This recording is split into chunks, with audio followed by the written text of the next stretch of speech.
Bienvenue pour cette exploration pointue.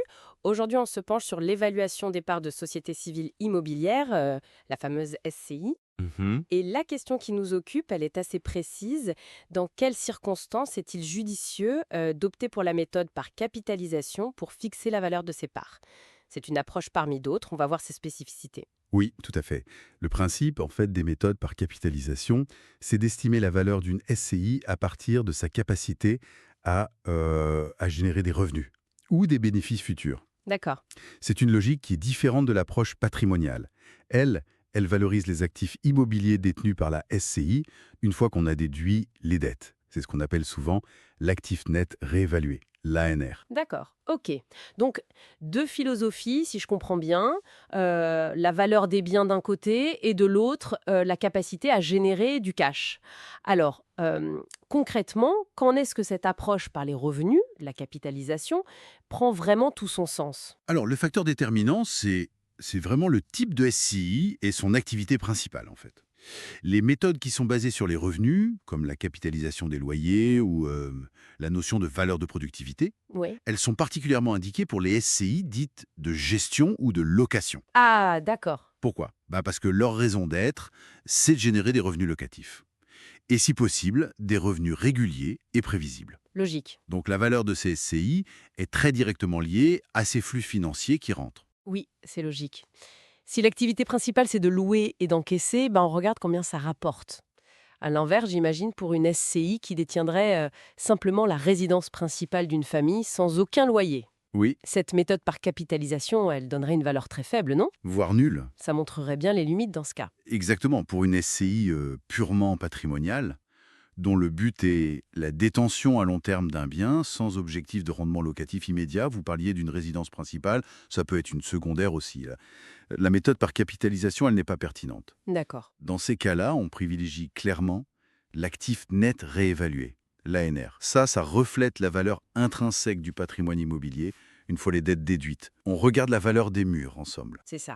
Donc la nature de l'activité de la SSI, c'est un premier filtre essentiel. Bon, maintenant, si on change un peu de perspective, si on se place du point de vue de l'associé ou de l'objectif même de l'évaluation, si on cherche avant tout à mesurer ce que les parts rapportent ou pourraient rapporter. Ah, ça c'est un autre cas d'usage très pertinent. Si l'objectif, c'est vraiment d'évaluer la rentabilité de la SCI pour ses associés, Mhm. le rendement financier qu'ils peuvent en attendre, alors là oui, les méthodes par capitalisation sont toutes indiquées. Elles donnent une image directe des bénéfices potentiels liés à la détention des parts. D'accord.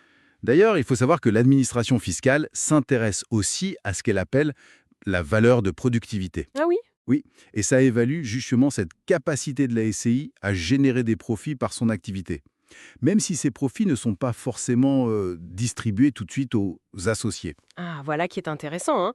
La valeur, elle n'est pas seulement dans les murs, mais aussi dans le moteur économique de la SCI, si je puis dire. Est-ce que ça a aussi un impact si on évalue les parts d'un associé qui n'a qu'une petite fraction du capital? Un minoritaire, par exemple? Oui, tout à fait. Le pourcentage de détention, c'est un facteur important. Hmm. Pour évaluer des participations minoritaires, la situation est particulière.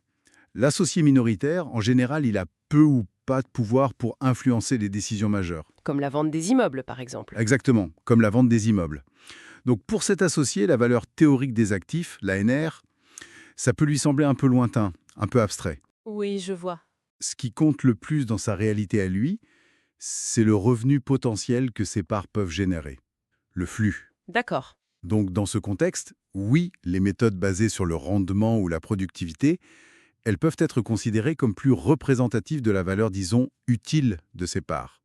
Et donc on peut leur donner plus de poids, voire les préférer. Je vois. Ça reflète bien l'expérience concrète de l'associé minoritaire. Moins de contrôle sur l'actif lui-même, plus d'intérêt pour le flux de revenus. Donc pour résumer un peu, on pense capitalisation pour les SCI qui génèrent des revenus locatifs stables quand on veut mesurer la rentabilité, C'est ça. et c'est souvent encore plus pertinent pour un associé minoritaire. Mais j'imagine qu'il faut être prudent avec cette méthode quand même. Quels sont les points d'attention, les pièges à éviter? Ah oui, absolument. Il y a des précautions importantes à prendre. La fiabilité de l'évaluation par capitalisation, elle repose sur deux éléments essentiels. D'abord, la qualité et la pérennité des données de revenus qu'on utilise. Mhm. Et ensuite, le choix d'un taux de capitalisation qui soit approprié. Justifié. Qu'est-ce qui se passe si on se trompe là-dessus? Ben, si on utilise des loyers qui ne sont pas au prix du marché, par exemple, ou un taux de capitalisation choisi un peu au hasard, un peu arbitrairement, Oui. on risque d'obtenir une évaluation complètement déconnectée de la réalité économique. En clair, si les chiffres de base sont faux ou si le taux est arbitraire, le résultat final ne voudra pas dire grand-chose. La qualité des données est fondamentale. Tout à fait. Et puis, comme on l'a un peu effleuré tout à l'heure, cette méthode n'est tout simplement pas applicable si la SCI ne génère pas de revenus réguliers ou si ces revenus sont très irréguliers. Logique. C'est pourquoi, dans la pratique, il est très fréquent et souvent recommandé d'ailleurs de ne pas se fier à une seule méthode. Ah, on combine. Oui, souvent, on calcule une valeur selon l'ANR et une autre par capitalisation des revenus, et puis on les pondère. D'accord, on fait une sorte de moyenne pondérée. Exactement, pour arriver à une évaluation plus nuancée et aussi plus robuste.